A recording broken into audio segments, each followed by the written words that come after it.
Fala pessoal, tudo bem com vocês? Sejam muito bem-vindos ao nosso módulo de Patologia das Construções. Nesse módulo, a gente vai entender um pouquinho sobre as manifestações patológicas em uma estrutura. A gente vai entender quais são as suas origens, suas causas, quais são as manifestações patológicas, como repará-las, entre várias outras coisas. Eu não vou ficar aqui o tempo todo falando para a câmera, porque eu preciso acompanhar os slides aqui. Então, sempre que vocês me verem olhando para cá, é porque eu estou olhando para o meu monitor, acompanhando aqui o slide para apresentar para vocês, beleza? Então, vamos lá. Essa primeira aula, a gente vai entender um pouquinho sobre os conceitos de patologia, manifestações patológicas.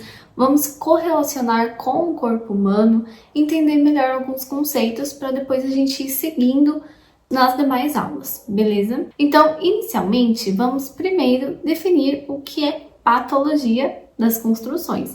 Então, a patologia das construções, ela é uma área da engenharia que a gente vai estudar, então, os defeitos incidentes nos materiais construtivos e diagnosticar os sintomas, as causas e as origens das doenças que uma estrutura pode ter. Então, a gente tem uma definição aqui bem legal, que é patologia, que vem então de patos, doença, e logos, que é o estudo. Então, estudo das doenças da estrutura. Então, a patologia das construções, ela é importante porque ela vai identificar problemas como fissuras, manchas de umidade, trincas, corrosão, desgastes, desplacamento do revestimento cerâmico e outros tipos de deterioração que podem comprometer a segurança e a durabilidade de uma edificação. Então, o engenheiro patologista, ele desempenha um papel fundamental ali na preservação de um patrimônio, assim como vai contribuir para a segurança, a qualidade e sustentabilidade de uma edificação. E é natural, pessoal, que uma estrutura que seja mais velha, ela apresente manifestações patológicas, assim como uma edificação que tem 5, 3, 2 anos pode apresentar manifestações patológicas, a estrutura mais velha mais ainda, né? Então é natural e o engenheiro patologista ele é responsável então por cuidar da edificação.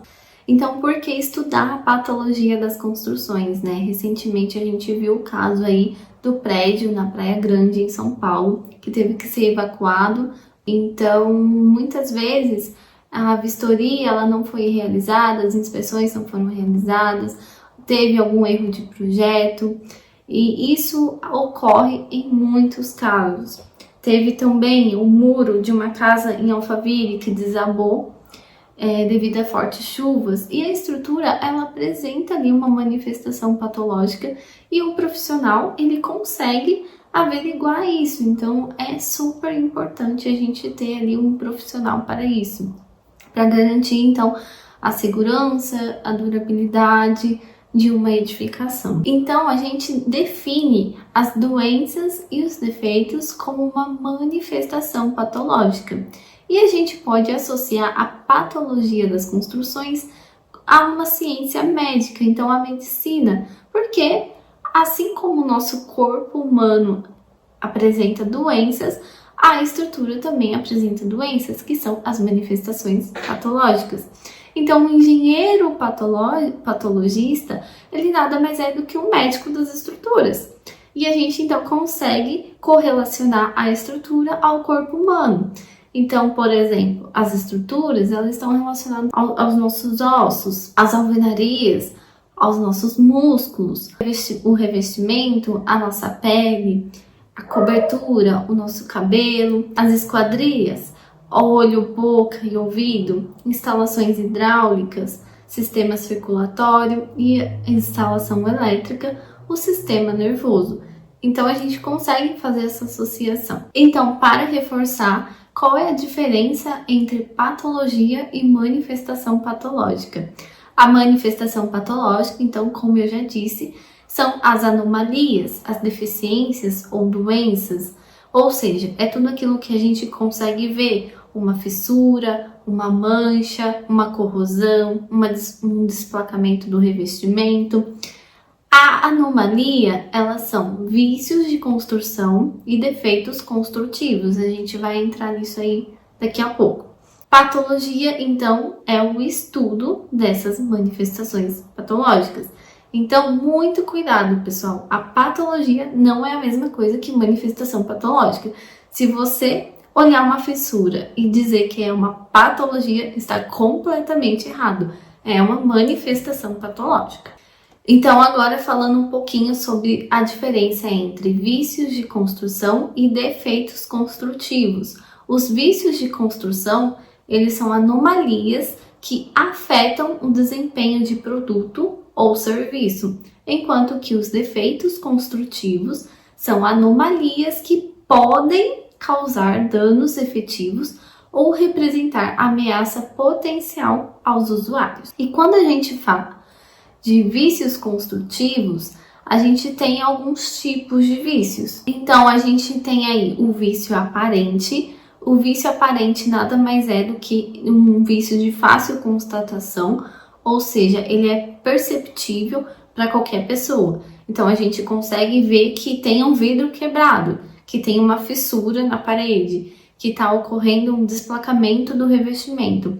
Esses tipos de vícios são vícios aparentes. Então, aqui na imagem a gente tem uma fissura na alvenaria, tem um vidro quebrado e tem uma mancha de umidade como exemplo. E temos também, então, o vício oculto. O vício oculto, ele é imperceptível e somente o engenheiro patologista, um responsável técnico aí, ele é capaz de detectar esse tipo de vício. Então, pode ser uma infiltração, que somente com uma investigação a gente consegue determinar se é uma infiltração ou não. Pode ser um curto-circuito, entre outros. Então, pode ser uma sobrecarga. E então, uma pessoa normal, uma pessoa, né, que não é um profissional da área, não consegue, muitas vezes, identificar esse tipo de vício. Somente com um estudo é possível identificar. E temos também a falha. A falha já é um descuido ou um erro de procedimento ou ação imprevista ou acidental que acarreta em uma anomalia ou danos. Aqui, por exemplo, na imagem, a gente tem a tela de amarração. Muitas vezes essa tela ela não é colocada ou então é colocada de uma forma incorreta. Entre outros, a gente vai entender um pouco melhor depois, quando a gente entrar em patologia das alvenarias. E também a junta-prumo não é algo recomendado, porque isso daqui vai originar fissuras ao longo de toda a alvenaria. Então, isso daqui também não é legal, mas existem casos que ocorrem. Então, isso daqui já seria um tipo de falha ou erro, né? Então, pessoal, a gente não pode simplesmente maquiar o que a gente está vendo ali, aquela manifestação. Então, se existe uma fissura, a gente não pode ali e simplesmente reparar superficialmente.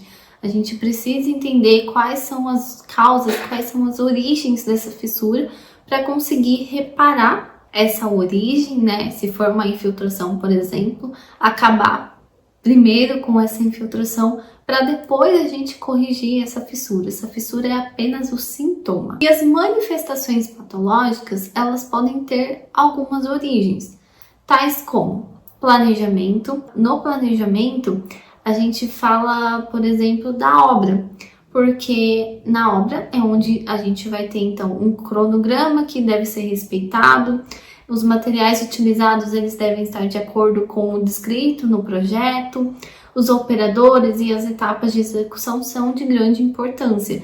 Então, muitas vezes, um erro na obra pode causar uma manifestação patológica. Temos também os materiais. Então, quando é utilizado um material que não possui uma qualidade legal, ou então que foi armazenado de uma forma incorreta, pode também originar em uma manifestação patológica. Então, essas manifestações patológicas também podem ser originadas do projeto. Então, quando a gente tem um projeto que foi mal elaborado, ou então foi feito de uma maneira incorreta, a gente vai ter aí problemas estruturais e, consequentemente, a nossa estrutura também vai apresentar manifestações patológicas. A gente pode ter também, então, manifestação devido ao uso, Vamos supor que a gente tem aí uma edificação, que é uma edificação térrea. O projeto, ele é feito, ou às vezes nem tem projeto, né? Ele é feito apenas para uma casa e uma edificação térrea. E a pessoa vai lá e inventa de fazer a parte superior, um segundo patamar. É óbvio que não vai dar bom, né? A gente vai ter problemas estruturais. Ou então, a gente tem um segundo patamar e inventa de fazer uma academia. Então, uma carga extra que não é vista em projeto. E isso ocorre uma manifestação patológica, então, devido ao uso. Temos também problemas originados de execução. Então, quando a edificação é executada sem seguir normas, sem profissionais habilitados, com mão de obra que não é especializada. Então, tudo isso pode gerar manifestações patológicas na nossa estrutura. E é isso, pessoal. Eu espero que vocês tenham gostado dessa primeira aula, dessa pequena introdução. A gente se vê na próxima aula. Tchau, tchau!